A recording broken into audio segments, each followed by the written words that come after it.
To my channel உமாவின் கைமணம். நம்ம இன்றைக்கி பார்க்க போகிறது வந்து ஒரு பாசிப்பருப்பு இனிப்பு இட்லிங்க. அந்த மாவுலேயே நம்ம இட்லி தட்டுலேயும் ஊற்றிக்கலாம், பணியார குழிலையும் ஊற்றிக்கலாம். இப்போ குழந்தைங்களுக்கு பொதுவாகவே இட்லினாலே பிடிக்காதுங்க, பெரும்பாலும் தோசை தான் கேட்பாங்க. இந்த மாதிரி ஒரு ஸ்வீட் இட்லி வித்தியாசமாக பண்ணி கொடுத்தீங்கன்னா நல்லா வெறும் வயலே சீக்கிரமாக சாப்பிட்ருவாங்க. அதனால் நீங்களும் ஒரு தடவை இதை ட்ரை பண்ணி பாருங்கள். இனிப்பு இட்லிக்கு தேவையான பொருட்கள் பார்க்கலாங்க. இந்த அளவு டம்ளர் வந்து ஒரு டம்ளர், இந்த டம்ளரில் வந்து ஒரு டம்ளர் பாசிப்பருப்பு எடுத்து வச்சுருக்கேன். அதில் வந்து 1/4 டம்ளர் வந்து பச்சரிசி, ரெண்டையுமே 1 மணி நேரம் ஊற வச்சுருக்கேன். இது வந்து 3/4 கப்பு வெல்லம், 1/2 கப்பு தேங்காய் துருவல், கொஞ்சம் ஒரு 4-5 ஏலக்காய் வந்து பவுடர் பண்ணி வச்சுருக்கேன். இப்போ இது ரெண்டையும் வந்து நம்ம வந்து மிக்சியில் எடுத்து போட்டு அரைச்சிட்டு வர போகிறோம், பாசிப்பருப்பையும் பச்சரிசியும்.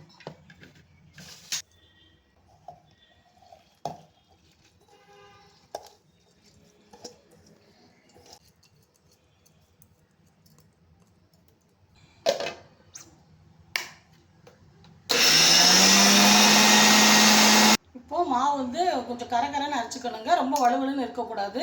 இப்போ மாவு அரைச்சி முடிச்சிட்டோம். நம்ம இப்போ வந்து மாவை வந்து வெல்லம் போட்டு கலக்கலாம்.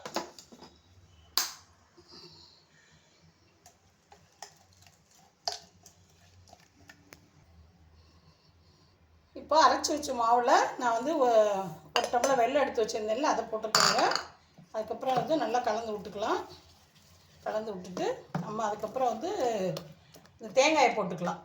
தேங்காய், ஏலக்காய் ரெண்டையுமே சேர்த்து நம்ம வந்து போட்டுக்கலாம். கெட்டியாக இருந்ததுன்னா கொஞ்சமாக தண்ணி ஊற்றி இட்லி மாவு பதத்துக்கு கரைச்சிக்கணும். வந்து நெய் சேர்த்துக்கலாம் மாவில்.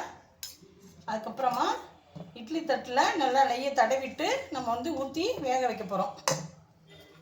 இட்லி குக்கர் வச்சுருக்கேங்க, நம்ம இட்லி ஊற்றலாம்.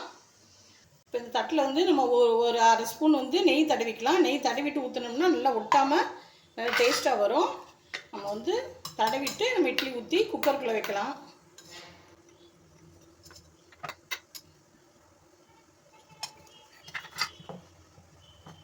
சின்ன சின்னதாக வந்து நம்ம இட்லி சைஸுக்கு ஊற்றிக்குவோம் குக்கரில்.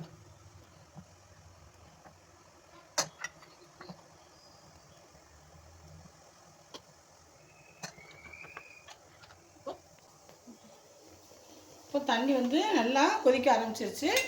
நம்ம வந்து மீடியம் ஃப்ளேமில் அடுப்பு வச்சுட்டு நம்ம வந்து இந்த தட்டை வந்து உள்ளே வைக்கிறோம். கரெக்டாக 10 நிமிஷம் ஆன பிறகு வெந்திருக்கான்னு சொல்லி நம்ம பார்த்துக்கலாம். இப்போது இதே மாவை வந்து நம்ம பணியார குழியில் கூட ஊற்றலாங்க. நான் வந்து உங்களுக்கு பணியார குழியில் வந்து ஊற்றி காட்டுறேன். இது பணியாரமாக சுட்டிங்கன்னா கூட சூப்பராக இருக்கும், குழந்தைங்க விரும்பி சாப்பிடுவாங்க. நம்ம வந்து பணியாரம் ஊற்றலாம்.